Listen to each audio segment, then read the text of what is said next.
All right, so we're jumping into game one here. As mentioned, some technical difficulties for the live feed, so you should be watching us here now, catching up with this. David Erpin, very established player, as well as Jordan.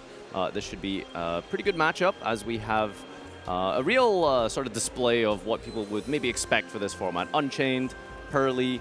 It's a sort of a standard, typical meta matchup you would expect at this deep in the round. Absolutely, but we haven't seen any of those decks yet, although they are very heavily represented in the tournament. And yeah, as we mentioned, both of these guys had phenomenal seasons last year, and now they are starting things off strong. They are some of those guys who travel overseas to compete in the US. Totally. And yeah, so this should be a really good match. Yeah, David just had a trip to Cancun, tried over there, but now he's back, of course, to his home turf here in Europe, trying to pilot the Purrely deck. And David Erpin, I think, is one of those prime examples of a player that can adapt so quickly. You just give him a deck, he has a couple of days with the deck, and he's playing it at the highest level of competition. And now he has decided on Purrely, even though I've never seen him play this deck in a tournament before, which is super incredibly powerful to me. So we go there with the first Purrely card being activated, and it is going to be the good old, that's pretty memory, right? Yep. Yeah. Yeah, really strong opening here from Jordan with the Ash Blossom. It's a great hit on the Prod of Prosperity, but if you do get to extend after that, it can feel a little bit rough. But discarding the Imperm, showing that we don't really play anything that can get us like a discard engine. Some people have been opting to play Shaddolls. Some people have been playing some Dark World monsters. But it looks like David might be on a heavy hand trap version of the deck. I don't know how you feel about that in this current format with the Purrelys. I gotta say, the discard engine has really been falling off in popularity. I did not really see a whole lot of Shaddolls or Dark Worlds lately, but there's a very interesting decision by Erpin because he is playing Keldo and Mudora in his main deck, so he is really prepared for all the Telements player in the room, and he can just have really, really good discards with the Purrely spells there.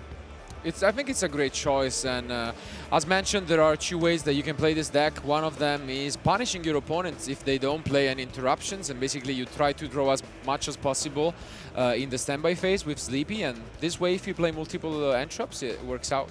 So. Yeah, absolutely. Also noteworthy, we've been saying those guys are crushers in the competitive scene, but also both of them have already had a loss in this tournament. They're both 5-1 in the tournament, so losing here would be pretty bad for them because that would immediately put them on the bubble from Route 8 onwards. And David Erpin here, after that Ash Blossom on Prosperity, not with the greatest opening ever, because he is just going to pass on E-Purrely Beauty, which gets equipped with, or like rather, it gets another material with the Sleepy Memory through the field spell, but that's all that he has for now. Yeah, so in the standby phase, you get a little bonus effect of the Sleepy Memory as a material, allows you to draw a card. As well, you can rank up with the Purrely Yeep if he chooses to, and that gets you an extra draw as well. So we'll see if he decides to do that, or if you want to just hold on with the negate of Beauty before potentially ranking up into Noir. So, looks like Jordan is about to do something though, which would probably signalize that he has been allowed to go into his main phase there. And indeed, we got to start it off by activating the Prison there. Yeah, the Unchained deck is, since you've probably not seen it yet, played out on our feature live stream this weekend. It's a sort of mid-range style deck. It involves a lot of destruction and grave effects from all of the Unchained monsters, synergizing quite well to do a lot of special summoning from the deck, tutoring one another, creating resource loops, and allowing you to put up not exactly the craziest field ever, but a decent amount of disruptions with follow-up as well. So it acts as a decent catch-all against pretty much all of the meta. It is the most popular deck this weekend with an 11% representation, which doesn't actually sound like a lot generally. Okay, so we're setting one card that baits David into activating the Purrely, and he brings out E-Purrely Noir there on top of the Beauty, which only has 4 materials though, so it is not unaffected currently. It can be taken care of by a couple of things, but still it of course has the great effect, which is a quick effect to shuffle away stuff from the opponent's side of the field. David's sort of forced into an awkward situation where the set card by Jordan was indicating we were going to start with an Aruha. You can chain the Noir to spin away the Aruha so it stays in the hand, but instead, because he knows that it's there, hard drawing the DD Pendulum Monster. It's a Yeah, card Vice that King Requiem, yeah. Yeah, people have been playing this as like a Fiend extender. You know, there's a lot of non-Unchained cards that work well in the deck. Tour Guide is a great normal summon, and you've got the Vice King Requiem as well to special summon and extend. Yeah, I'm guessing, did he spin back the wrong one, actually? Yeah, it didn't make any sense, actually, because spinning away... So you can't just search it again. Yeah, he could have just got ridden off the gate instead, and that would have, you know, at least prevented some action from the Pendulum. But this way around is actually really So he must have activated the Requiem in the scale effect and then spun it away. He can search it out, but I guess he won't be able to special summon it this turn. There comes Chamber, and it is going to resolve apparently, because he also had Shavara, and now Jordan already baited out both of the spins by the Noir, and he's going off already by having Shayama X's now as well. And that's 2 Fiend monsters on the field. Usually, back in the day, that meant like maybe Cherubini or something, but I think he's having a better card in his extra deck nowadays for that. For sure. And the only line of defense right now is this face-down Impermanence, I believe, that he had from the previous turn, and it's usually not enough against the Unchained deck. Yeah, Unchained is really good. Oh, wow, just an immediate scoop there by Erpin. That was a quick one. Jordan, even though losing the die roll, immediately going to win this game #1 after having that one powerful Ash Blossom. So that was crazy there. I think there was maybe a little bit of a misstep with that DD interaction, and I think he's just sort of scooped it up, realizing that it doesn't matter what Imperm does there. It's just too much in the tank that Unchained can offer when you start popping cards. Absolutely. Honestly, Imperm is not that great versus the Unchained deck in general, is it? Because they can just dodge it a lot of the times, and also they just keep on going with more hand effects, grave effects. Yama in the graveyard will be there at some point, so probably not going to be the most stopper card of all times. And also, like, the top decks for Purrely are kind of rough, because when you only have one card, you cannot really activate any of the memories, because you always need to discard a second card, so it will really be a very, very hard time for him there. Yeah, in the end, it was the Ash Blossom that really paid off on the Prosperity. Sometimes it's kind of a gamble. I've heard different opinions on using it on the Prosperity, but it worked out. And now, obviously, they're facing very renowned decks, so we can expect their side decks to be very well prepared for it. David probably wants to still go first and set up his combos in a better fashion. What do you guys think he might bring in? I mean, always a good way to back up your combos is by bringing in Solemn Judgment, because that is just a backup against any kind of case that card that could be activated. So those will certainly come in going first. Also, he's siding 1 copy of DD Crow, which would then add up to the 2 copies he's already having in the main deck. And therefore, I think those are still going to be in there. But besides that, nothing really that is really coming to my attention here, to be honest. I think that judging by Erpin's list here, he is opting to go for what looks to be a strong going second approach, but probably wants to start. It's just built in a way that allows him to go second with all of the books that he's currently running. Yeah. But despite that, I think going first, he doesn't really have a lot. You mentioned the Solemn Judgment, but I don't know if Solemn Judgment is that good against Unchained, really, right? It can be decent, I would say. I mean, just using Solemn Judgment, for example, on the DDDX seed on the Caesar seems pretty decent. And I think also just sometimes just judgmenting a tour guide like in good old days can also be kind of nice, but still they are better matchups than the Unchained matchup to use Unchained. Absolutely, but regardless, let's see whether David can tie this score. Our duelists are ready. Let's go for game 2.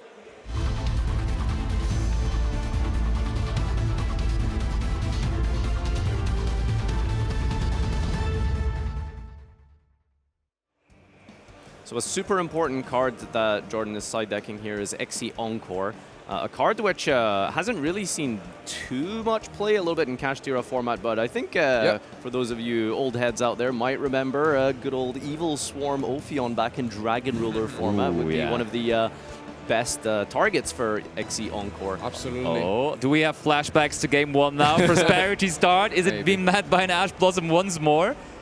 Yeah, Prosperity is such a strong card, being able to dig 6 deep into your deck. And it's really, really good as a way to either start your engine as we're going here. You know, you've got Purrely that we can see off the top here. Or if we are lacking any sort of way to follow up on hand traps, it can dig for extenders, or even in a situation like this, you can see backup. And that's a signal, right? That signals us that he has a good hand already. He doesn't need to go for the Purrely or something. He's ready to play. He has the tools already. And so he just needed something to add to that. I love the beautiful ultimate rares here that David Erpin is rocking with the Purrely. Deck is beautiful for sure. All right, my friend Purrely pays for 500 life points, and this allows you to work in a similar way to, I suppose, Pantheism of the Monarch. You can reveal 3 Purrely spells from your deck, and your opponent gets to pick a face down. Typically pre-Forbidden Limitless, once upon a time, 3 Delicious would be a great way to get into Plump, but Sleepy is the new target of choice these days, as it allows you to go up into the little Purrely Noir Xyz monster and allows you to access Yeep. Yeah, that's true. Purrely Noir was just such a powerful addition to the deck. Just recently in Duelist Nexus, can actually just get you out the Purrely whenever you want, gets you into the Noir every time. So really, really understandable why a lot of top players have decided to now pick this deck back up again. So going off with the Sleep here means that you can start digging for more spells, trying to hit as many Purrelys basically as possible, because it does let you keep extending, lets you put more materials under your Purrely Xyz, and you can see here we hit a pretty. That's pretty good. Pretty good, yeah. True. And the cool thing about Purrely is, the main deck monster, that it's not even once per turn. So if he summons out another Purrely, he can just try again, just go for 3 more cards. It's actually like really nice. I think. Oh, is it not? Yeah. Yeah, it is, right? Yeah, no, I wasn't understanding what the Book of Eclipse was doing, but yeah. I think because the yeah, Purrely goes to the bottom of the deck. Yeah, but the Eclipse was not revealed, that's why it was a little confusing to me. But he fixed it with putting just the other 2 monsters on the bottom. And there is another beautiful card. It is a quarter-century rare Purrely Noir, and there is now the Happy Memory. Yep, so this lets you chitter out that Yeep, but also allows you to chain onto all the Xyz Purrely monsters. They all have the effect to attach the quick plays, boosting up the number of materials, giving them lots of beneficial effects. It's not really a strategy we've seen, I guess, since maybe Zodiac format. Having materials that allow you to get bonus effects from your monsters that you summon here. So we saw the Sleepy Memory, for example. We saw Delicious is a card that gives you a lot of attack. Happy, one of the ways for going second, allows you to get multiple attacks and searches with the Happy Xyz as well. So good going second as well as going first utility in this deck. Yeah, it's incredibly powerful, incredibly versatile. You have so many options because of all the different effects your Xyz monsters can gain.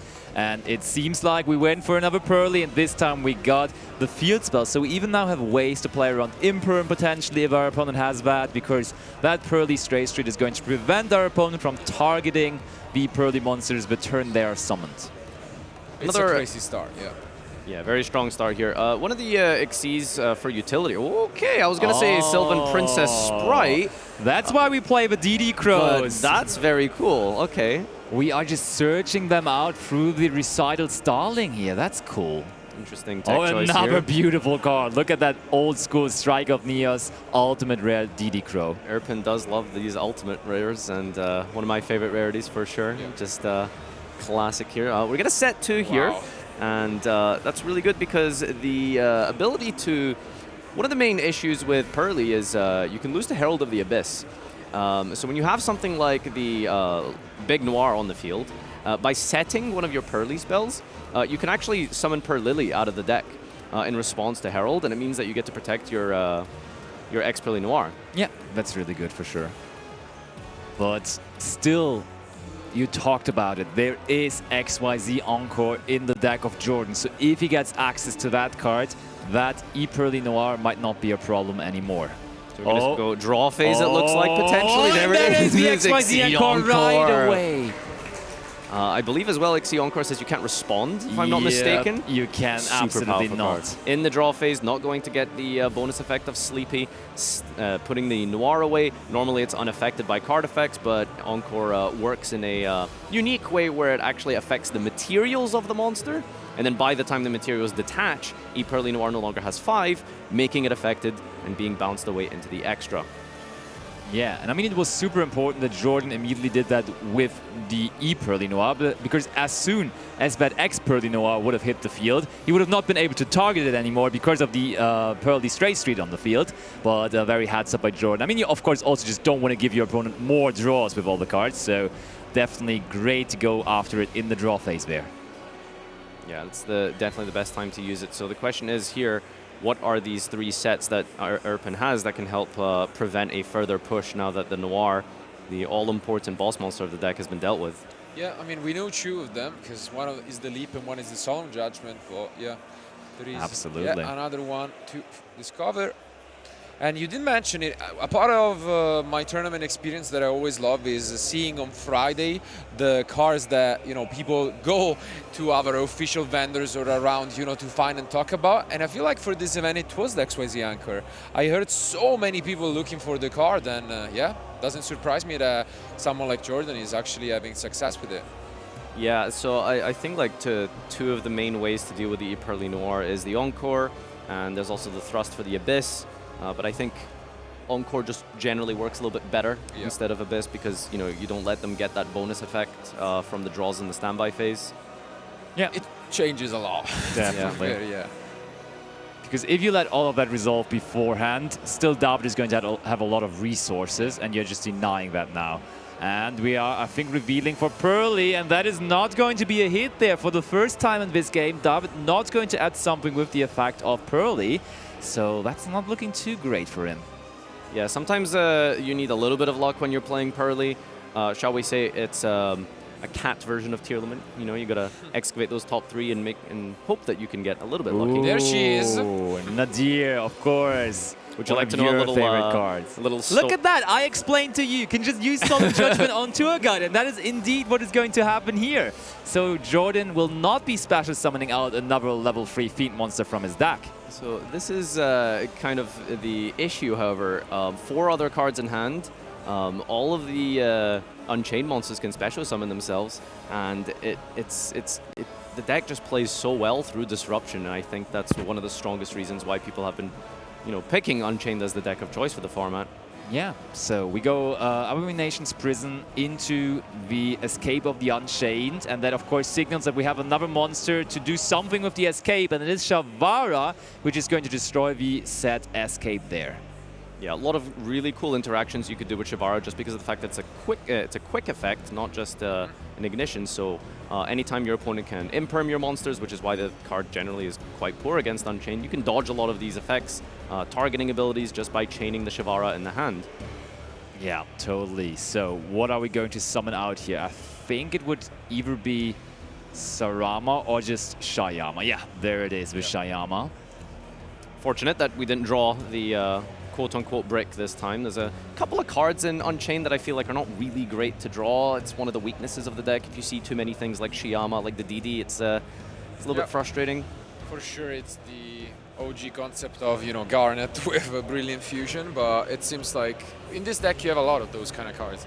And now the super powerful Link 2, probably the main reason this deck is now absolutely on top of a meta game again. It is Unchained Soul, Lord of Yama, and as per usual with theme intern Link 2s, they are very powerful, and this one is a prime example once again for this. Multiple effects. One on the field, which has already resolved, just searching out one, and then in the graveyard you can just banish it to summon one back from the graveyard too. Oh, and there is now as well the Aruha. Aruha. Yeah, Link 2 monster being able to tutor with the combination of Shavara gets you 2 cards essentially from your deck. One with the set trap, and now the prison is going to float into the Sarama. Yep. And now Sarama can activate the effect to set a card from the graveyard and then destroy a card you control. Aruha has not been triggered this turn, so just so many ways to just keep triggering these destruction effects, and then just keep floating and pushing through your opponent's field here. David being really patient with his set cards here, however. Yeah, I'm really curious about what that is. Don't think there is another Solemn Judgment, but what could it be even? One thing that could happen is that it's just Book of Eclipse and he's waiting for the perfect time to just go for it very, very late, so you can basically prevent your opponent from going for game, because you are low on life. So an early Book of Eclipse just risks that your opponent can still extend and then afterwards go for some damage. But it seems like it looked like a trap card somehow, though. Yeah, because I am pretty sure he gave up on both an Impermanence and an Eclipse during his first turn. So we could assume that, you know, something is there, because otherwise you would discard that card. Ooh. But he's also holding that Diddy Crow. Let's not forget about that. True, so there's still Diddy Diddy Crow. Absolutely, let's not forget about it. Oh, second copy okay. of Encore being discarded from the Abominable Soul here. Yeah. It doesn't target, by the way, which is a really powerful aspect of the Unchained Abominable Soul, because it kind of forces you to use your back row immediately, but Now we David find out. is patient and hits a dead Purrely quick play. That is not really what you want to be hitting here, so it must mean that the last card is the Yeep, so Jordan shouldn't be in too much fear here for potentially trying to keep pushing, except for that DD Crow. And there is now the DD Crow, and I think we're just going for the Shayama, which probably was activated there, and then we activate the DD Crow in response to it. And then we go for... what's next? Does Jordan still have stuff to go on here? Can he still keep on pushing? And there is a really good card. Of course. And I mean, he has been waiting for a monster effect to be activated in the main phase, because the Purrely and the Purrely were happening in the draw phase right away. So this is now the first monster effect that has been used in the main phase, and finally Jordan will be able to activate that talent. So he's just been waiting for the Crow to finally be thrown, and that time has come now. Yeah, it's a odd situation here as we are trying to decide whether or not we want to draw to get more cards, or potentially steal something and just help break apart this field. Ooh, I think...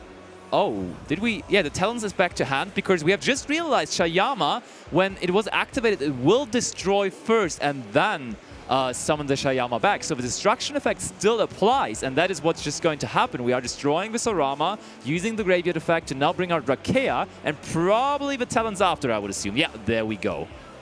In hindsight, thinking about that, that means that DD Crow is significantly weaker in this matchup than I thought it was. I also thought that it wouldn't be able to summon itself because it has to destroy, but I guess based on the way the PSCT works out on the card, yeah, as you mentioned, it just will let you float, and we still have a Rakea that hasn't used the floating ability.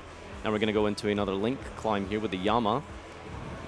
Ooh, that is Unchained Soul of Anguish, the Link free. And we're going to use it to link with one of our opponent's monster into Unchained Abomination. And that is, of course, a very powerful card, because and your that's deck... it. Oh, that's the end of the game. That's the end of the game, straight up. Wow. Wow. What a show-off by Jordan. He is the winner of the match. Oh.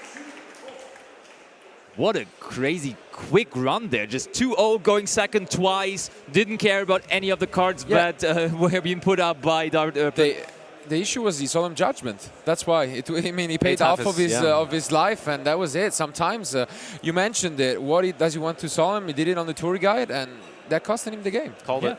Called it. Immediately being punished for that. So Jordan moving on with still an X1 record, and David Erpen now really has to sweat for the rest of the day. Also, if he makes it to day 2, for the rest of day 2 then, because he cannot afford to lose anymore if he wants to make top cuts. Maybe he has a chance with the draw, but for sure for now, his priority should be on keep on winning. There are 2 more rounds remaining though for day 1, and we'll find out who will advance to day 2.